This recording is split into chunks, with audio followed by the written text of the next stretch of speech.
শাকিল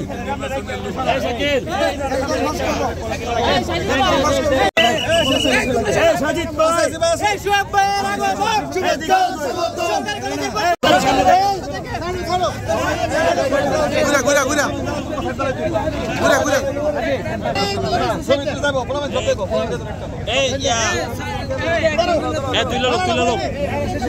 এবার শাকিল তোলার আমরা একটা দেবো না আসি ভাই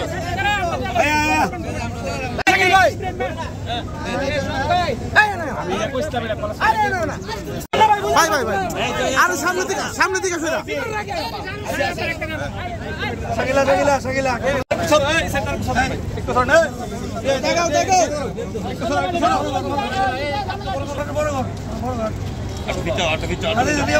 আজকে 2018 থেকে আজকে 25 পর্যন্ত প্রায় 6 বছর অতিক্রম হয়েছে।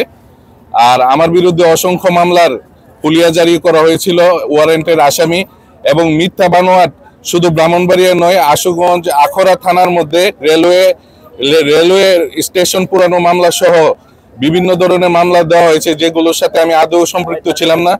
কলেজ ছাত্র রাজনীতির জনপ্রিয়তার কারণে কিছু দুষ্কৃতী মহল এবং আওয়ামী লীগ ফ্যাসিস্ট সরকার আমাদেরকে ছাত্র রাজনীতি থেকে দূরে রাখার জন্য বিভিন্ন ধরনের মামলা হামলা দিয়ে আমাদেরকে দমানোর চেষ্টা করছে। জাতীয়তাবাদী দলের আদর্শের নেতাকর্মীরা কখনো দমে যায় না, তারা আরো গতি সঞ্চার করে সামনের দিকে এগিয়ে যায়, যার ফলশ্রুতিতে এই ফ্যাসিস্ট সরকারের পতন হয়েছে। আমি মনে করি তরুণদের আজকে সফলতা এসেছে।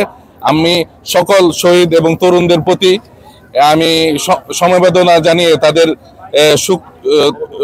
তাদের আত্মার মাগফিরাত কামনা করছি এবং সকলকে যারা আজকে উপস্থিত হয়েছে জাতীয়তাবাদী আদর্শের কর্মীরা, তাদেরকে সকলকে আমি আমার অন্তরের অন্তঃস্থল থেকে প্রাণঢালা অভিনন্দন এবং শুভেচ্ছা জানাচ্ছি।